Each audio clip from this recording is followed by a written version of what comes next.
passe la parole. Merci. Ouais. Juste peut-être pour rester sur les schémas, c'est vrai qu'on a mis à la fin en annexe les schémas de fonctionnement tels qu'ils ont été faits par les collectifs pour montrer aussi la diversité des approches dans les dernières pages de l'ouvrage. Parce que voilà, ça illustre bien aussi la diversité qu'il y a au sein des groupes et la façon de concevoir et de présenter les choses. Et ces schémas ont vraiment été aussi un support d'animation du projet, de réflexion collective. Et en soi, voilà, ça peut paraître assez simplexe, mais finalement, pour arriver à le simplifier, à le rendre compréhensible et à expliquer ce qui s'y passe, et ben ça nécessitait quand même de sérieuses heures de discussion, mais ça a été un très bon support d'animation et de travail justement collaboratif. Donc maintenant, vite fait, en gros, on a trois grands types de résultats. Le premier, vous allez finir par le savoir, on en est tellement fiers, il vient juste de sortir, alors on le remet à toutes les sauces. Et bon voilà, il y a un ouvrage collectif, voilà, vous le saurez.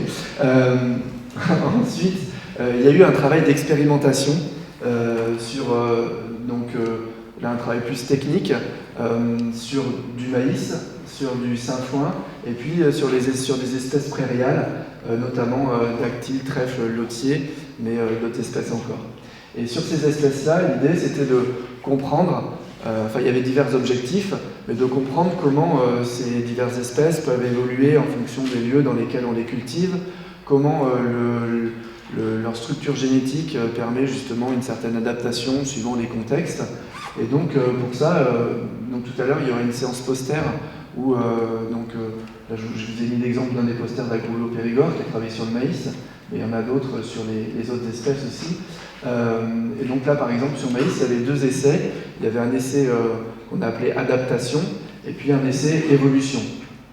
Tout à l'heure, je pense que c'est Elodie qui le présentera de manière plus détaillée, mais en gros, il y a deux populations différentes. Donc là, en l'occurrence, le Laverne, qui est une création paysanne, et puis le Grand Roubasque, qui est une variété plus locale, historique, on va dire. Et donc, ces deux populations ont été cultivées dans des environnements très différents, dans l'Hérault, dans les Landes, dans la Vienne, en Dordogne, donc dans des contextes différents. Et l'idée, c'est au bout de plusieurs générations de pouvoir comparer comment ces différentes populations se sont adaptées et ont évolué en fonction de leur structure en fonction de leur structure génétique qui est plutôt large pour le Laverne et un peu plus étroite pour le Grand Roubasque. Donc voilà, aujourd'hui on a fait le choix de finalement peu insister sur ces aspects très techniques, plus donner un aperçu sur les collectifs, le rôle, etc. Entre autres parce que on est sur du temps long. Là il y a 3 années d'expérimentation, mais il va falloir encore les poursuivre. Il y a un travail aussi qui va être fait à l'aide de marqueurs génétiques pour mesurer la diversité, mais à ce jour on n'a pas encore tous les résultats. Et donc voilà, c'est un travail sur le temps long et j'y reviendrai après, mais ça fait partie aussi des difficultés sur un projet de 3 ans, en l'occurrence 3 ans et demi, d'arriver à conclure sur tous les aspects.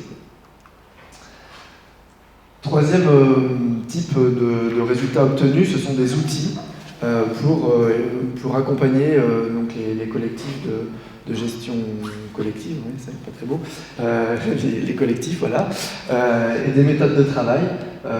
Donc là, pareil, dans les annexes de l'ouvrage, on a mis plusieurs fiches sur des outils qui peuvent être utilisés, qui ont leurs avantages, qui ont leurs défauts, qui sont pointés, mais voilà, pour structurer ou accompagner leur développement, comme par exemple la chronique de projet, des fiches de notation, les fameux schémas, les conventions, le rôle des formations, etc. Donc voilà. Maintenant, dans les outils, il y en a un, et ce serait aussi l'objet d'un poster qui sera présenté tout à l'heure, qui a consisté en le développement d'une base de données qui a plusieurs fonctions, qui permet d'assurer une traçabilité, de gérer les expérimentations, etc.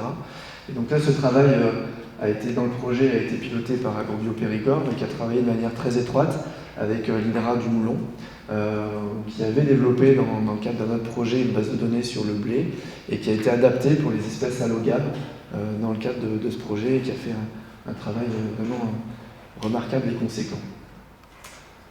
Donc voilà un petit peu très globalement sur le type de résultat qui en sort. Maintenant, si on veut en dresser vite fait un premier bilan, donc au niveau des forces et des opportunités, le fait que Laurent a dit, c'est pas, on va dire nous pour nous faire plaisir qui avons construit ce projet, mais c'est issu d'une demande de certains collectifs qui ont été croisés, qu'on a construit ensemble, et le fait d'avoir cette co-construction, ce travail collaboratif a vraiment été un facteur de motivation et d'implication des partenaires qui a vraiment été très très fort. Ensuite, on a différents types d'acteurs. On a des gens de la formation, de la recherche, de l'animation, du développement, des agriculteurs. Et donc, la complémentarité de tous ces acteurs a aussi été une force pour renforcer les capacités de chacun, du groupe. Ce que je voudrais souligner aussi sur l'implication, c'est que ça peut paraître peu, mais finalement, presque dans toutes les réunions qu'on a eues, tant les réunions téléphoniques que les ateliers, on a des agriculteurs de collectifs qui ont participé. Alors des fois c'était un, c'était deux, mais sur ce genre de projet national, c'est suffisamment remarquable pour le souligner. Et ce qui était vraiment intéressant et important, parce que ça permet de garder les pieds sur terre et d'éviter que le projet parte dans des considérations trop éloignées des attentes concrètes du terrain, quoi. Et donc il y a certaines personnes ici présentes que je remercie fortement pour cela. Le fait aussi d'avoir eu ce projet, on a tiré hier le bilan, il y avait la réunion finale. Le bilan de chacun des groupes, c'était de dire finalement, d'avoir fait ces schémas, d'avoir eu cette réflexion collective avec les autres partenaires, avec les autres groupes, ce partage a permis finalement d'enrichir les discussions au niveau local, au niveau des groupes, et que finalement tous faisaient le bilan que suite au projet, il y a davantage d'implication, davantage de motivation, et ça a vraiment eu un rôle au niveau de la dynamisation dans les collectifs. Plus globalement, donc sur ce type d'approche multi-acteurs, donc ce travail de recherche participative, finalement, un rapport entre les coûts investis et puis le fait d'avoir des résultats très rapidement mobilisables sur le terrain, fait que c'est un rapport bénéfice-coût assez intéressant, et puis généralement une bonne adoption des innovations et des résultats développés dans le cadre de ces approches et là dans le cadre du projet, puisque ça correspond directement à des attentes des agriculteurs qui ont été impliqués dans le développement des innovations. C'est un projet aussi qui est en phase avec les nouvelles approches européennes pour l'innovation, ce dont parlait tout à l'heure Laurent, et puis aussi avec les ambitions de développement agroécologique du ministère de l'Agriculture. Voilà, et puis je ne vais pas me saouler encore avec l'ouvrage, mais on l'a mis un petit peu partout quand même. Tout n'est pas parfait, tout n'est pas rose. Il y a aussi quelques éléments que l'on voulait pointer. Et tout d'abord, la question du temps. Je l'ai évoqué tout à l'heure par rapport au travail d'expérimentation sur les expérimentations multilocales qui ont été mises en place grâce au projet, mais qui vont devoir se prolonger au-delà. Il a aussi fallu quasiment presque un an pour arriver à créer la confiance mutuelle entre les différents acteurs du groupe, même si on a construit le projet tous ensemble, pour arriver à partager vraiment de manière libre ses résultats, ses approches, etc., avoir cette confiance. Il a fallu presque un an. Ça a été vraiment long, ne serait-ce qu'aussi pour définir un vocabulaire commun derrière une semence. Qu'est-ce qu'on entend? Je disais tout à l'heure, c'est une graine et des savoirs, mais pour en arriver là, ça a été un petit peu long.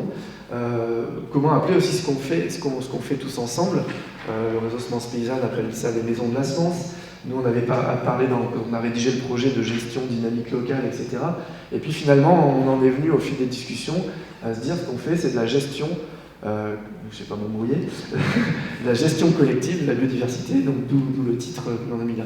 Et tout ça, ça s'est construit petit à petit, et il a fallu du temps. Ensuite, il y a des questions, alors là, on peut le mettre à la fois peut-être aussi dans les opportunités et dans les menaces, mais sur les aspects réglementaires et juridiques qui concernent les semences. Il y a certaines évolutions en cours, mais aujourd'hui, les échanges entre agriculteurs sont parfois tolérés, mais ne sont pas forcément libres, et même s'il s'agit de quantités limitées, etc. Et donc, suivant comment le cadre réglementaire va évoluer, ça fera que ce type de dynamique va pouvoir continuer ou pas. Il y a des opportunités, des ouvertures plutôt intéressantes actuellement, mais voilà, quelles vont-elles être, on ne sait pas encore. Troisième point, c'est sur les modes de financement. Là, on a lancé plein de choses. dans le cadre du projet, des expérimentations, des travaux d'animation au niveau des groupes. Le projet s'arrête, les financements s'arrêtent. Derrière, il faut arriver à continuer, à pérenniser le rôle des animateurs, etc. Et donc, comment financer ces types d'approches, ça reste une vraie problématique au quotidien pour les gens impliqués. Voilà en gros ce que je voulais dire sur un premier bilan. Et puis donc pour finir cette introduction, on va vous présenter, donc je vais appeler les gens qui vont présenter là chacun des 4 groupes, si vous voulez bien venir à la tribune. Donc en 1 ou 2 minutes, présenter le groupe qui a été entre guillemets le support, le terrain d'étude du projet, quoi.